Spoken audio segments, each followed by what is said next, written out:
Hello crafty friends, it's Jess from jesscrafts.com, and today I'm here to share a card featuring Newton's Nook Designs. I am up on the Newton's Nook Designs blog today, and so I'm sharing this card with the Darling Duos stamp set, and I have the dog image stamped out and cut with the dies that coordinate or can be used as a standalone die, and I'm coloring them with some Prisma-colored pencils. I'm not going to spend too long talking about the coloring as I'm not an expert, but I do know that some people enjoy hearing a little bit about the different techniques you can use with coloring mediums. So when I'm using Prisma-colored pencils, I'm basically working with three colors similar to the way that I would with Copics, a light, medium, and dark shade. I cover all over with a light shade, then I cover about halfway through the area with the medium shade. Then I add a little bit of the darkest shadows in with my darkest color. And then what I have found to work personally best for me is to blend everything with the lightest color. I like that look best with the Prisma-colored pencils. And another thing that I like about the Prisma-colored pencils that you'll be able to see in the detail photos at the end is that you actually can see the pencil lines. And if you're looking for a really smooth blend, Copic markers are perfect for that. You don't really see the marker strokes. However, with the Prisma-colored pencils, you can purposely leave in those pencil strokes and allow that to add some texture. Particularly when coloring animals, you can add that texture of the fur in by thinking about where your pencil strokes are going to be. If you want it to look like long hairs, then using long pencil strokes. If you want to give that sort of curly or furry texture, maybe moving your pencil around in a circular motion. Also, if you find that you want an area to be a little bit darker, you can skip the step of layering on your lightest color first and just go right in with your medium, but still use that lightest color to blend out. And if you want an area to be as light as possible, do not cover it with the lightest color until the very end. Just leave it white, which is another technique that I use with Copic markers. Once I have the dogs all colored, I knew that I was going to be using purple, so I already colored in the dogs' collars early on. I decided to trace over some of the details like the eyes to really make them pop a little bit more, and I just used a Copic multiliner, although any small black pen will do. And I'm ready to work on my card base. Today's card is going to be very clean and simple, and so I'm working directly on the card base. I'm not doing any layering. And this means that I have to be kind of careful because when you're not doing any layering, if you make a mistake, it's all right there on the card base, and so you'll have to think of creative ways to fix things. And I wind up having to do that today because I make a little bit of a mistake here with the embossing paste.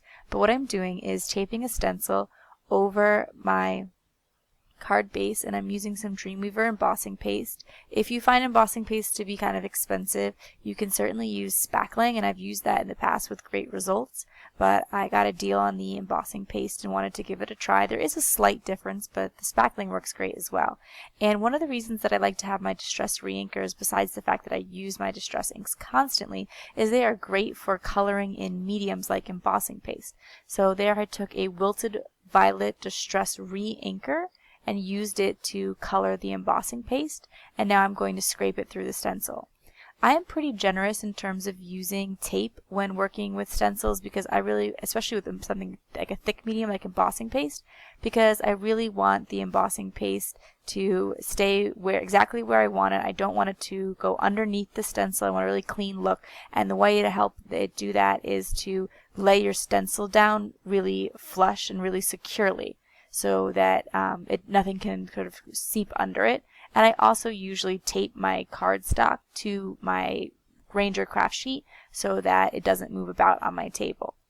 Now, you may have noticed there that I had a little bit of embossing paste come through one of the other hearts in the stencil because I'd masked off a row of hearts. But when I masked it off with my masking tape, I did not entirely cover one of the hearts, and so the embossing paste went through there. And so what I'm doing is I am scraping a little bit of it off with a craft knife.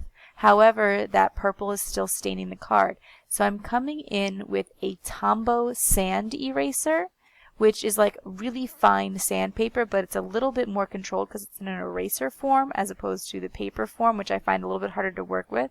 And so maybe a sanding block would be pretty similar. And this works really well for removing pigment ink. It's awesome. Removing dye ink, like the Distress Re-Inker, is a little bit harder because you have to sand off more of the paper because it does seep into the paper, whereas pigment ink stays on top of the paper. And so with enough scraping and sanding, I am able to get the purple color off of the card. However, it does leave the card a little marked up. The sanding does help to kind of smooth it out, and you could also take a clean eraser and buff it a little bit, but it's not going to be perfect. However, it's a lot better than starting all over again. And the person who receives the card is going to know that it's handmade and is probably not going to be super concerned about that little bit of roughed up paper, if they even notice it. And so then I have my puppy dogs who are cut out with the Darling Duo's hearts. I believe they're called Darling Hearts at Newton's Nook, which coordinate perfectly with all the different images from the Darling Duo stamp set, but are great for use alone. It has that like stitch detail around it. I popped that up with some foam tape over my dried embossing paste, and now I'm just stamping down the sentiment.